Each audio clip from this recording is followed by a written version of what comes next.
everyone this evening.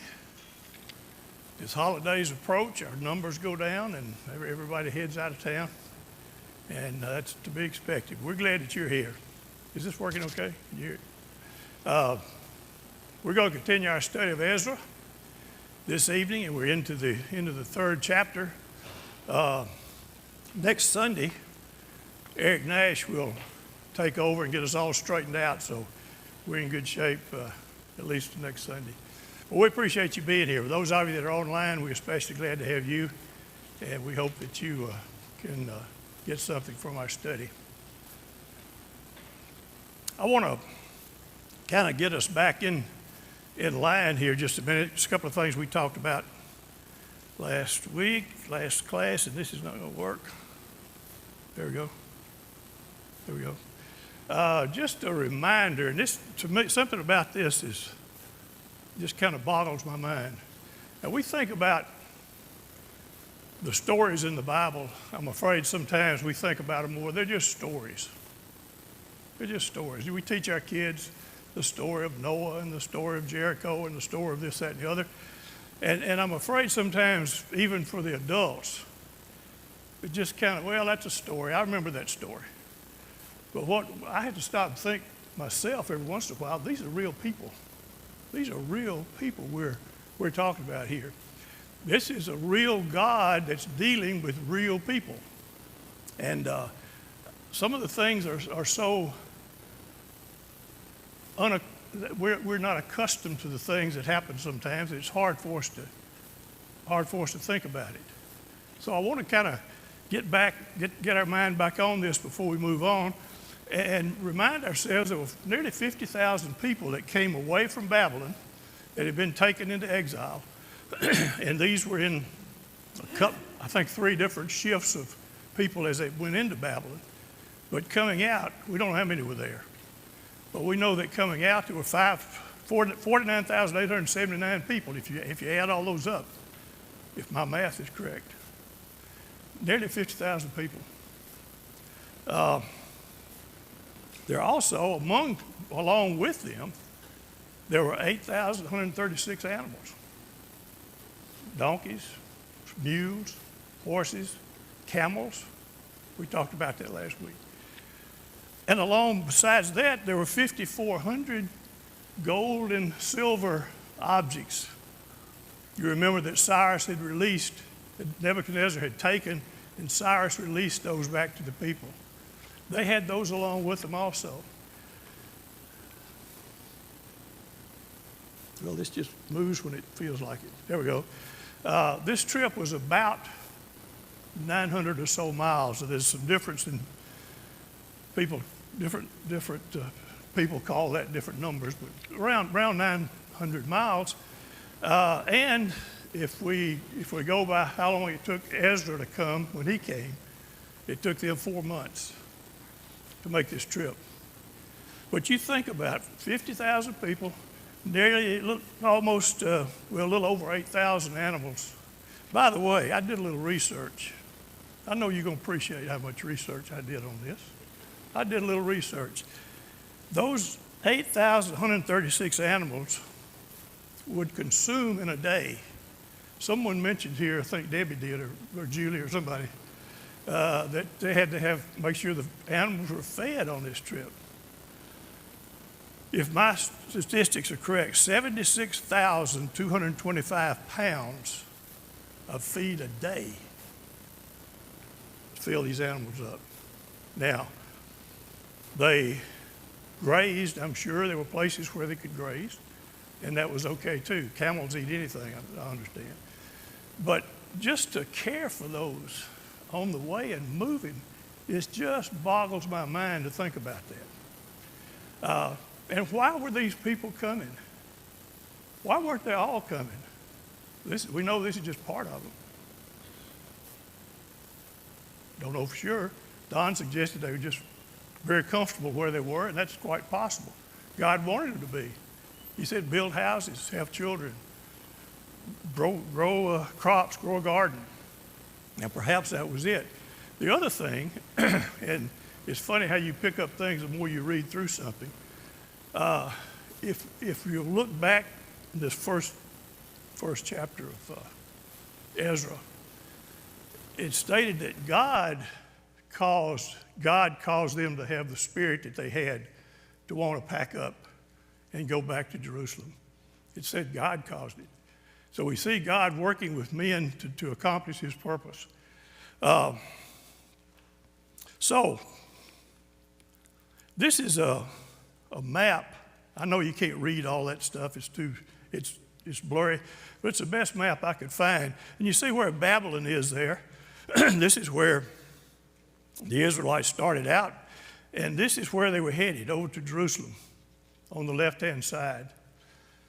Now, straight across there is what? Desert. It's desert. Now, here they're coming along with all these animals, and they're not going to go through the desert. So it's people that study this are pretty sure that this was the route that they took up Euphrates River and back down through the Jordan River, back down to Jerusalem. What would be the advantage of that, if you can see enough of that to tell? The Euphrates River, what would be the advantage of that if you got a bunch of cows, and not cows, but horses and mules and stuff? What do you got to have? You got to have water. Got to have water. And no doubt the pastures and so forth were good around the water. So that's just some man's opinion of how that was, but it makes sense that would be the route that they took.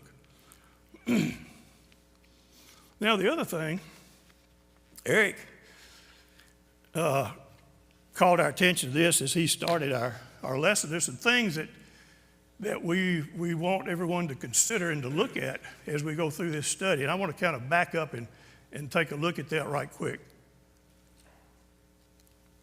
And make sure that we're getting what we need to get from this. The only reason that we study this is to encourage us to be more godlike. And that's really what we want to get out of the study. I mean, the facts are interesting, but the lessons that we can learn from it are really the important thing. So we're going to go over this once again. Let's talk just a little bit about it. Only a remnant returns to Jerusalem. Only a small part of a bigger part return to Jerusalem. And we talked a lot about that. These are people who God moved their spirit to make this trip. And so we've discussed that. God's love for his people. How do we see that exhibited in this whole scenario? They were in captivity, and now they're coming out of captivity to rebuild the temple. God had great love for his people. His people were called the chosen people. They were called the apple of his eye in one case. What about the other people? By the way, what about the other people in the world? Did God just disregard them? We don't read much about them. But what? We know that's not true. But the most of the history that we have recorded is about his people. And that's what we're studying here. His people and the way he dealt with his people. Because we can learn a lot from that. Prayer. God told these captives to do what about their towns they're in? He said, I want you to pray for them. Pray about those towns. I want you to prosper. And we hope the towns are going to bless the towns. We'll talk more about prayer as it relates to this a little bit later on. God always fulfills his promises. And we read early on God's promise to Abraham and how all nations of the earth would be blessed. And we know from our perspective in history, looking back, that certainly God has kept all of his promises in that regard. And this, allowing his people to return back so they could worship him, is certainly part of that. What is that? Why is that good news to us today? God always keeps his promises to us. Exactly. And we can expect that we're going to receive what he's promised us. Exactly. Come on. God's ways are not our ways, and we can understand that. I thought of a verse over in Philippians. I jotted it down here. It's in the second chapter of Philippians, verse 13.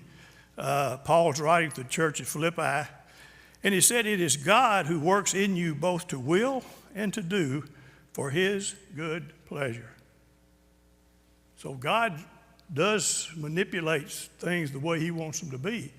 And I think that's important for us to remember that. Maybe not the way we would do it, but certainly the way God would do it. And the results are always good if he's involved in it. Any other thoughts about that? By the way, one other thought about God's love for his people. God disciplined his people rather severely, pretty severely, if you think about it. What did that show about his love for them? When I discipline my child, is that because I don't love him or her? No. What do? We discipline those that we love. And God loved his people, but they were disobedient to him. And so he chose to discipline them, not because he didn't love them. He wasn't trying to be mean. He did it because he loved them. And he wanted them to be pure, and he wanted them to be holy for him. Any other thoughts about this? Okay. Jack, I'm sorry. Mentioned, this is a very real place. I mean, I think sometimes we forget. Yeah. Babylon probably is not that far out of where Baghdad is today. Yeah. So when you take Iraq and put it down on the map, you're very much looking at the Babylonian Empire. Yeah. And then, as they move, the Persians and the Medes, and for that matter, the Hebrew and Egyptian communities, they're there still. Yeah. And it's important for us to remember that these are real life places. Yeah. And they're not that much different than they were in some ways. I'm sure that's right. I've never had an opportunity to go. I know you have. I haven't from Iraq. Yeah, but that's a very good point. Yeah, these are real places. And even, as I understand, some of the excavations that have been done in some of the cities actually prove the things that are mentioned in the Bible about those places. Yeah, that's a very good point. And I think we're so far removed from that, it's just hard for us to realize maybe about that. And I appreciate you bringing that up, because that's exactly right. The places are still there. The places are still there. They may have different names, some of them, but they're still there. Good point. Anything else? One other thing I would mention is, even before this, you go back to the Egyptian bondage that the children of Israel were in. And, before they were in bondage, prior to that, we know about Joseph and Yeah. the fact that Yeah. the Hebrew people being able to come there, at least in the early goings, and that being a place of refuge and influence, that changed Yeah. over time. But again, that's another kingdom that God continues to kind of push his people through to know he is God. And then, eventually as we get to the New Testament, Yeah. he is the God of everyone. And That- that's where, God has shown his ways through the Old Testament on into That's right. the New Testament, even before this particular Yep. period of time. Good point. Eric just mentions, in case you weren't able to hear it, sometimes we repeat things for the online audience. If you've ever watched online, you're sitting there for half the time, you're not hearing a word. And so we try to get that on for the people that listen. Eric just makes the point of the children of Israel were in Egypt, that was kind of the beginning of how God transported them through history and used people. That brings up an interesting point, Eric. You think about, we mentioned how God uses people. Think about all the people that we know of that God has used. Abraham. Who was Abraham? He's just a guy, had a big family. He was faithful, but he was just a man. God made those promises to Abraham, and of course through his family. And you think about Moses. Before Moses, it was Joseph. Think about how God used Joseph, how he operated in the king of Egypt. And then he brought the children of Israel into Egypt, and when they came in, they were not slaves, were they? No, they were, in fact, they had a good life in there until they got a new king, and they became slaves. And then Moses, God used Moses, lead them out. God used Joshua. God used, you could just name on and on and on. Here, we're going to get into Nehemiah after a while. Nehemiah would be someone that God used. You know, the thought that occurs to me, we read about those people, and they were real people, and we see how God used them. They were not supernatural people. They were just people, just like us. And yet God was able to use them for his purposes. I can't help but think, is God still doing that today? Now, these people didn't know. I think about Esther. She had no idea that the influence that she was going to have at the time. And you remember Mordecai, we'll probably study a little bit about that when we get into Nehemiah or further into Ezra. But there, she was there for a particular reason. She had no idea. And you just wonder, I think about that, and I just wonder, is God still using people today that we don't know and they don't know? Just wonder about that. But maybe you don't, I do. When you think about it, you just wonder about that. And you think, well, what's changed about God? He hadn't changed. He's the same God. Anyway, those are things I think that help us as we look through these two books. Those things to keep in mind. I appreciate Eric starting us out with that. That was a good idea.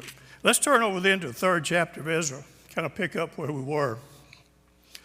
You remember here the people were all dwelling in their cities, and all Israel had kind of settled in as they got to Jerusalem. That Nithanim is mentioned again there, which is kind of interesting.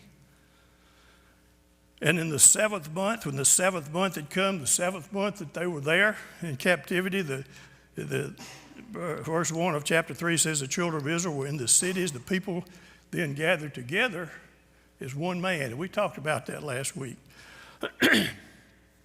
Jeshua, the son of Jozadak, and his brethren, the priests, and Zerubbabel, and his brethren arose and built the altar of God of Israel to offer burnt offerings on it, as is written in the law of Moses, the man of God.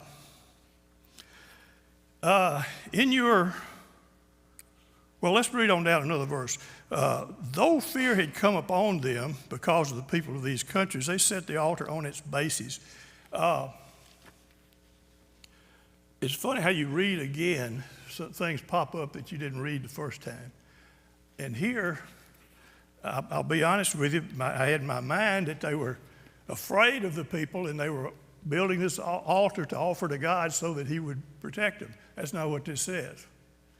It says, though fear had come upon them because of the people of these countries, they set the altar on its basis. Not because of that, but in spite of that. And there's a lot of difference there.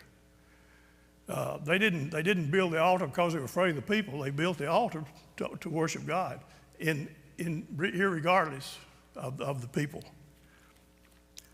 And they set the altar on its bases. Some of the versions, I think, say on its foundations. What's the significance of that? Excuse me. What would this indicate?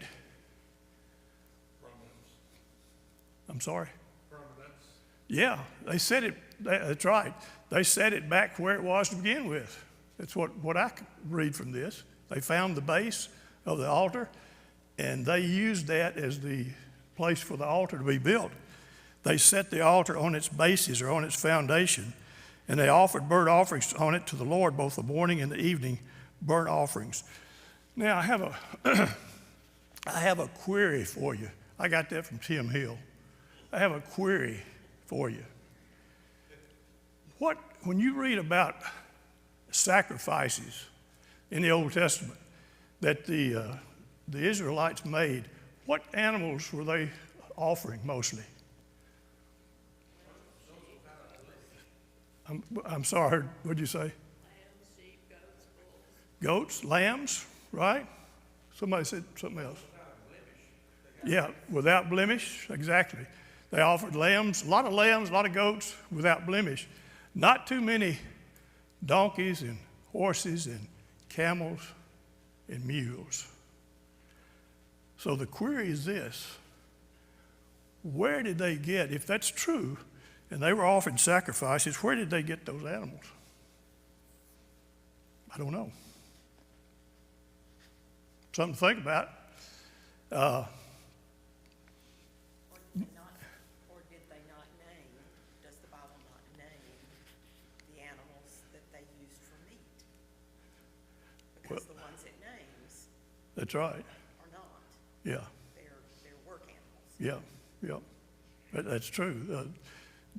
Deborah just means that they didn't name what they ate for meat, the animals that they ate for meat. So were they carrying herds with them? Yeah. Nothing is mentioned about them carrying those animals with them.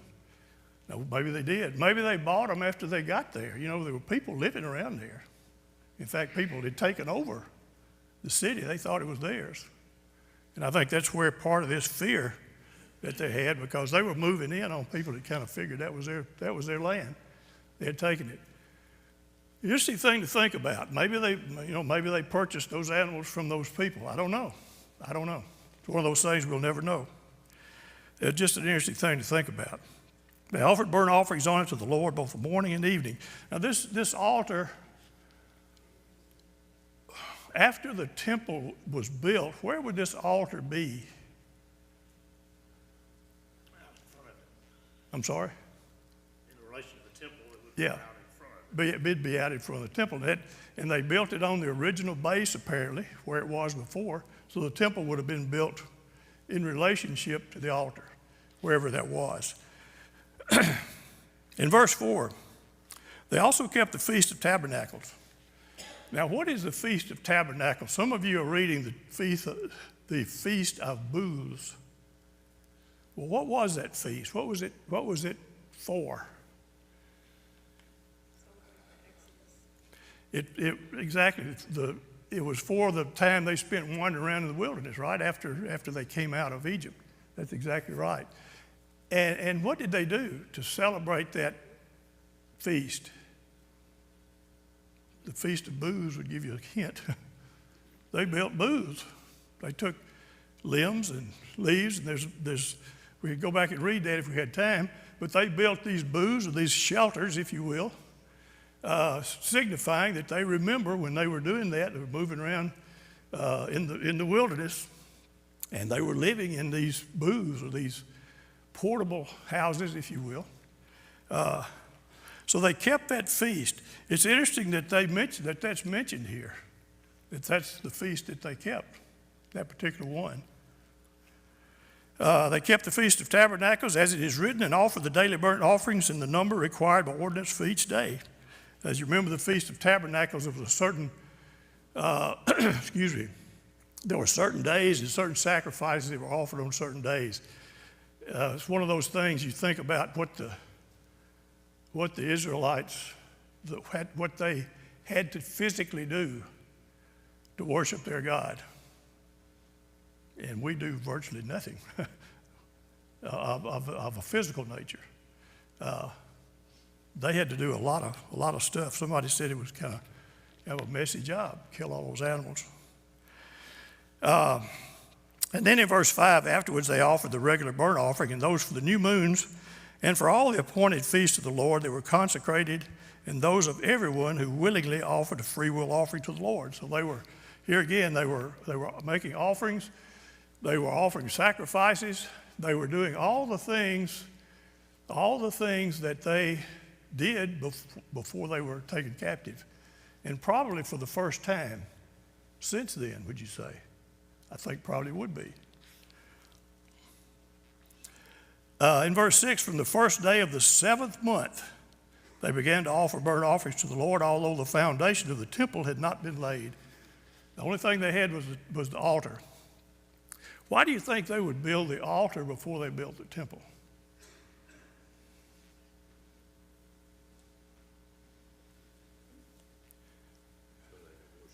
So they could start worshiping God. I think you're exactly right. John just says so they could worship God.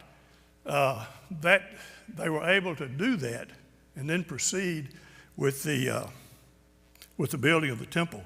Verse 7, they gave money to the masons and carpenters and food, drink, and oil to the people of Sidon and Tyre to bring cedar logs from Lebanon to the sea.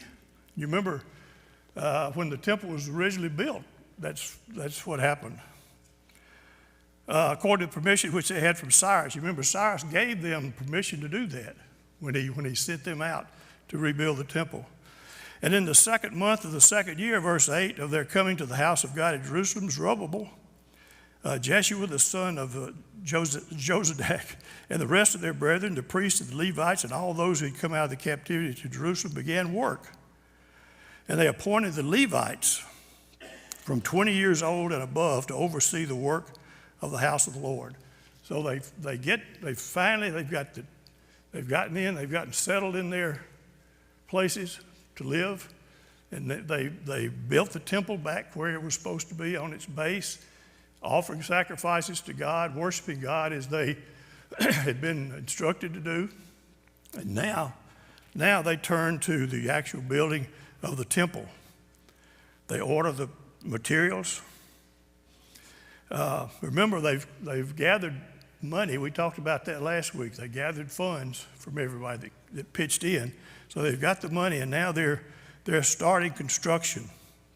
And the Levites from 20 years old and above came to oversee the work of the house of the Lord. Yes, sir. I'm glad you're here, by the way. What was that? What was that? Go ahead, I'm sorry. One thing to watch out for here as the restoration of the temple begins is notice the lack or the non-mentioning of the Ark of the Covenant. The Ark of the Covenant is nowhere to be That's right. And remember Jeremiah in chapter 3 prophesied that at some point the Ark of the Covenant would be, number one, out of the hearts and the minds of the people, but also never be rebuilt. And that's interesting because in our modern day, we have pop culture. Everybody thinks they have seen the Ark or they Yeah. might know where it is. Well, the Bible basically tells us that Nebuchadnezzar took it, and it's gone. But we don't see any restoration of that in the formal worship here in Ezra. And so it must be either taken back to Babylon and melted down, or it was cut up, like I think it's 1st or 2nd Kings talks about. Yeah, yeah. So the center of that Mosaic worship with those artifacts is essentially gone at this point. Yeah, good point. Dan just mentions that the Ark of the Covenant, we hear nothing about that. And that's exactly right, you don't. In fact, I was going to mention that when we get over a few more verses over here, after they put the foundation down, we'll talk about that a little bit more. But that's a good point.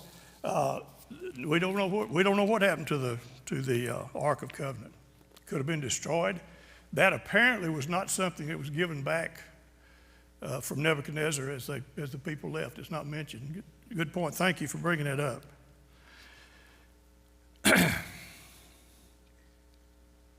Why were the Levites appointed to oversee the work?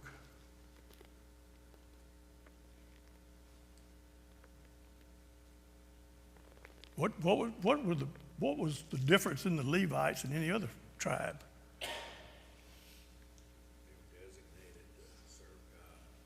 I'm sorry? They were designated to serve God. They were designated to serve God, exactly. They were the priestly tribe. All the priests came through the Levitical tribe. So here the Levites from 20 years old and above oversee the work of the house of the Lord. Then Jeshua with his sons, this is verse 9, his sons and brothers with his sons and the sons of Judah arose as one, see that mentioned again, to oversee those working on the house of God, the sons of Henadad with their sons and their brethren, the Levites. And then, this is interesting to me, when the builders laid the foundation of the temple, not the temple, but the foundation of the temple, the priests stood in their apparel with trumpets, and the Levites, the sons of Asaph, with cymbals, to praise the Lord according to the ordinance of David, king of Israel. When the foundation was laid. So why wouldn't they wait till the temple was built to do that?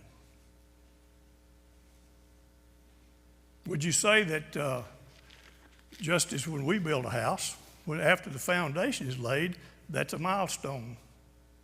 And here I think the people realize that this is something that's going to happen. We've got the foundation laid, and we see a big ceremony here about that. The priests stood in their apparel with the trumpets and so forth. And they sang, verse 11, they sang responsively, praising, giving thanks to the Lord, for he is good and his mercy endures forever towards Israel. And then an interesting fact that we have here. All the people shouted with a great shout when they praised the Lord, because the foundation of the house of the Lord was laid. But, verse 12, many of the priests and Levites and heads of the fathers' houses, old men who had seen the first temple, wept with a loud voice when the foundation of this temple was laid before their eyes. Why do you think that was? Why would the people that had seen the original temple? Yeah, I think you're right. Gail says they remember the glory that was there before, and now you got to think about it. This place is a mess.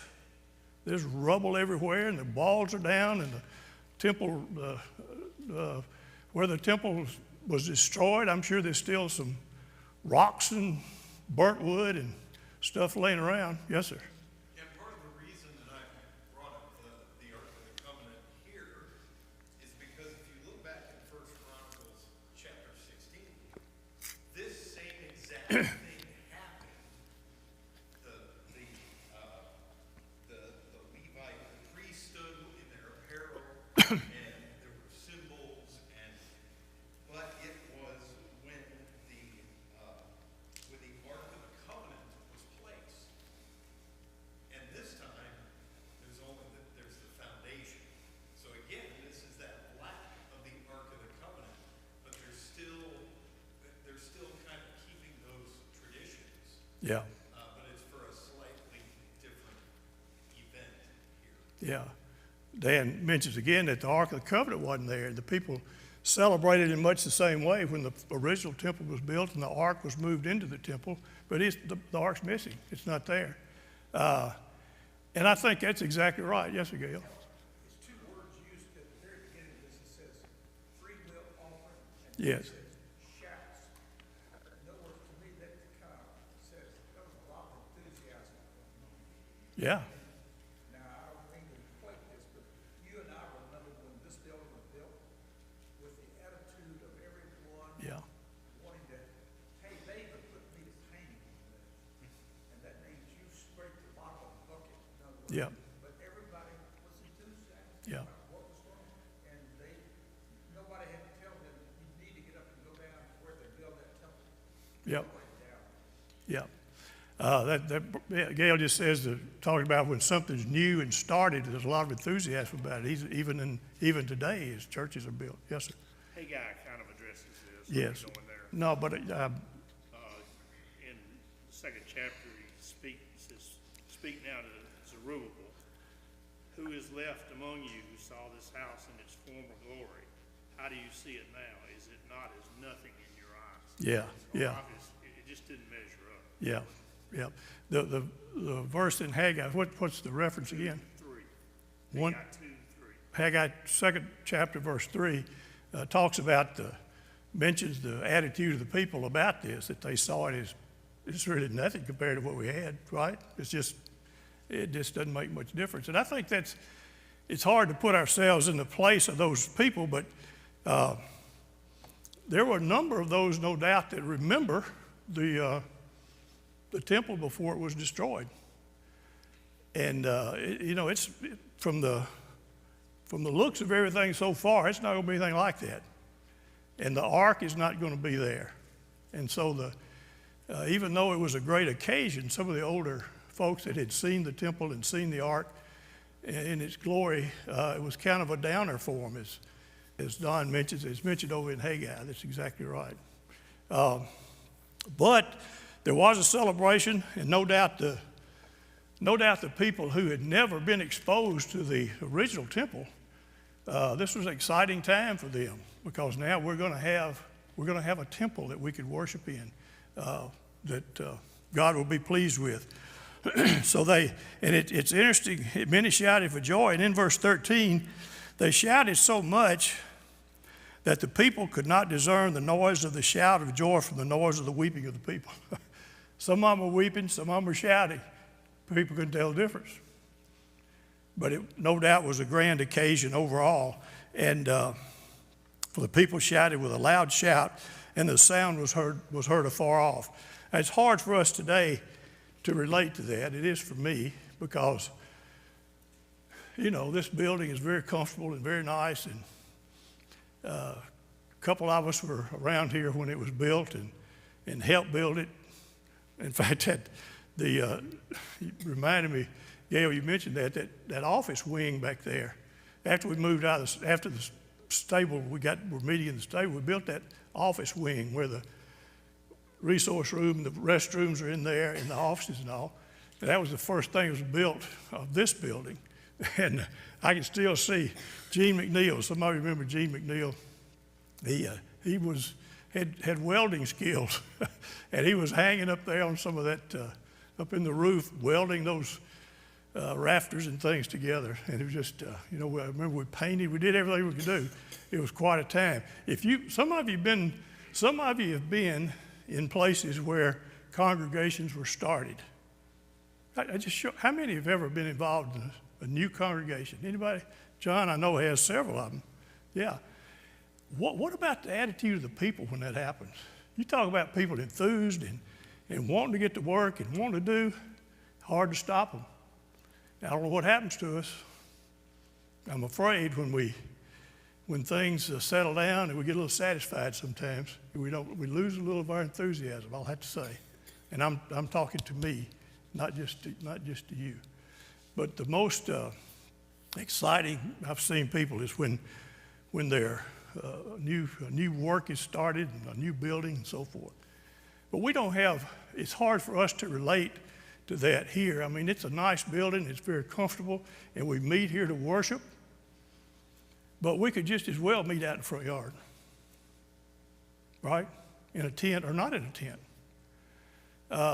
So it's hard sometimes for me to see how somebody got so excited about a building, and yet we know that building was very special. Yes, Darrell? One of the things about the foundation I was thinking about, you were talking about, you used the term captivity. They were in captivity. Trying to listen to how well they were doing in captivity. So then they take this trip, this long journey, and when they get there, the one thing foundation says to me is permanence. Yes. So here they've been on the move, and they had a lot of faith, they had a lot of hope, and sometimes they may have some doubts. But once you put something permanent down, the foundation is permanent. Exactly. It says we're here. Yep, good point. Darrell makes a very good point that a foundation generally is something permanent. It's there, and it's the beginning of something that's going to happen. Good point. There's one other difference between, even back to the tabernacle, when it was finished, the statement is made, the glory of the Lord Yeah. filled the tabernacle. Yeah. When they finished the first temple, it says the glory of the Lord filled the temple. Yeah. Not said here. So far, that's right. Yeah, Don just makes a point that the original temple and even the tabernacle before that, the Lord, it was filled with the glory of the Lord. And so that if you were in that time zone of that temple, and you remember all of that, it's here among all the rubble, here's the foundation, that's great, but it's kind of a sad occasion to some people. Good point. Anything else about that? Yes, sir. You know, you were just mentioning about, again, the excitement of a new work and all like that too. I have recently read an article, and it is entitled, "Where Have All the Churches Gone?" And across America, it's not because of captivity or war. Yeah. Like that. Churches come up and die away, and you have to analyze in your mind, at least I did, why did it happen like that? Was it something that a good number of people were doing? What, was it just because the faithful died off? Were they not having any children even? Yeah. You do have to ask yourself, what happens when a church comes up and after, I hate to use the term 50 years, it starts to learn that. Yeah. Gail just mentioned a good point. Even churches today, they start out with a lot of enthusiasm, and then maybe the numbers rise, and before long it starts down again and it disappears sometimes.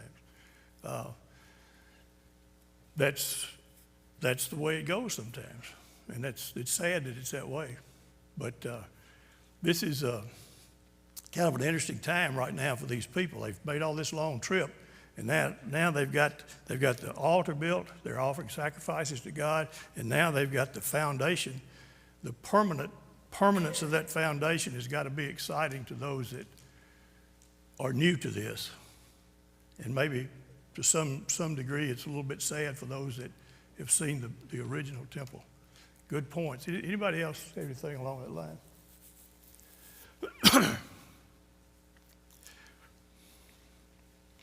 Brings us to an interesting point in this story. Eric's going to take over next Sunday. Not next week. Well, it is next week, isn't it? Next Sunday. And will lead us on through, and we appreciate that. Any other comments? Our time is just about up. This is a good place for us to stop. Okay, thank you so much for your input. It means a lot. We need to share thoughts, share our experiences, and Eric we'll be glad to get him going on Sunday. Thanks so much.